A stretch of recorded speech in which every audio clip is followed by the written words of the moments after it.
A guilty plea by Tonya Harding's ex-husband could have the Olympic hopefuls skating on thin ice. Lawyers for Jesse Misskelley hope to put their client on solid ground with testimony from 3 of his friends at his murder trial this morning. I'm Rod Starnes. I'll have a live report. Jarvis Greer has the latest in sports, and Ron Childers takes a look at the cold weather. Action News 5 at noon is coming up next. WMC TV 5 Memphis.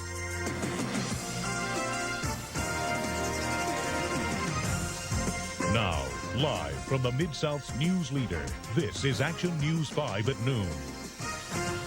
Tonya Harding's ex-husband is expected to plead guilty today to helping plan the attack on rival figure skater Nancy Kerrigan.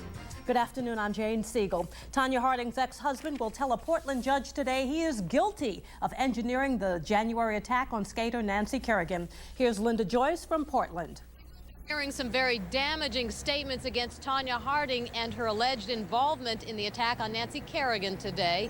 Her ex-husband's attorney says she was in on the plot from the very beginning. Tonya Harding's ex-husband, Jeff Gillooly, is ready to seal a deal with authorities. He will reportedly plead guilty to a state racketeering charge in connection with the attack on Nancy Kerrigan. Harding includes bank records, telephone records, and videotapes. Reporting live from Portland, I'm Linda Joyce. Back to you. Linda?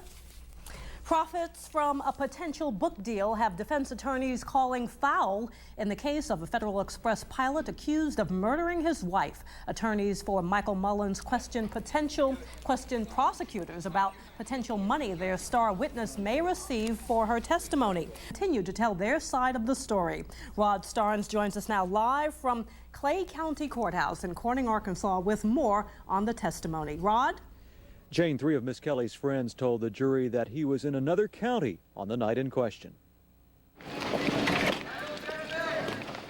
A friend of Jesse Misskelley's called to him as he entered the courthouse. Moments later, that friend took the stand to say Misskelley was with him the night of the murders.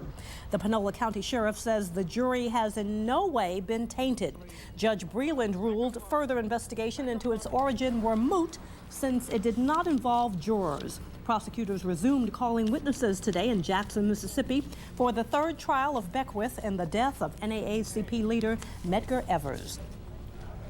Prosecutors in the Danny Owens trial today brought several investigators to the stand to talk about their surveillance of the topless nightclub kingpin. And the IRS.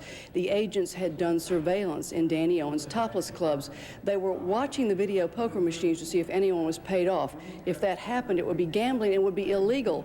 One agent testified he gambled in 3 of Owens' topless clubs, including his office, which is in a separate location.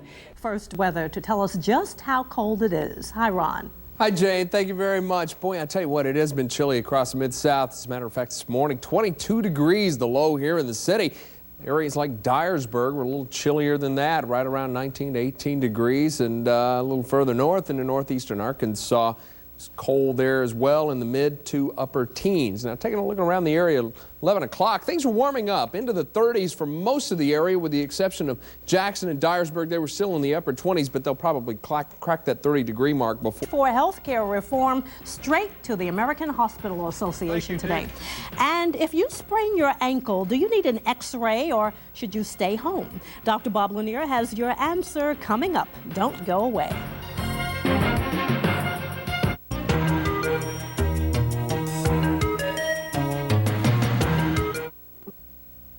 Southeastern Conference athletic directors are meeting right now in emergency session in Birmingham to consider a possible television contract with CBS. SEC spokesman Mark Whitworth said the ADs are looking at opportunities for the league's games on the network in the future. Thanks to Juanita Moore with the National Civil Rights Museum. Stay with us.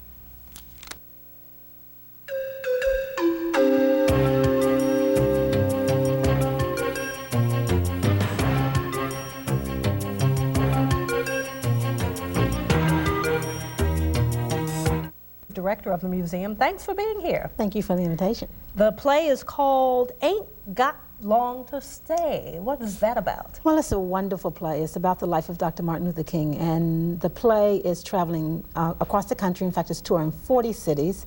We're really excited about it because not only is it going to be at the Orpheum and benefit the museum, but it features the music in the March On album that the National Civil Rights Museum Choir has put together. How is that album doing, by the way? Actually, it's doing very well, and this part of this is a promotional tour. It was cold. You weren't alone, Jane. Lots of folks were. Boy, it got really chilly here in the city. Believe it, only 22 was the low, and that occurred early this morning. But the wind chill was down to about 15 degrees this morning at 5 a.m. So yeah, it was a very cold night and a very cold morning as well. And those of you who left for work early know what I'm talking about. Yeah. A little something special on the windshield. Here's what we have as far as the numbers go thus far. 32, the high so far today. That's also our current temperature. The normal 50, we won't even come close to that. The record 77 in 1911.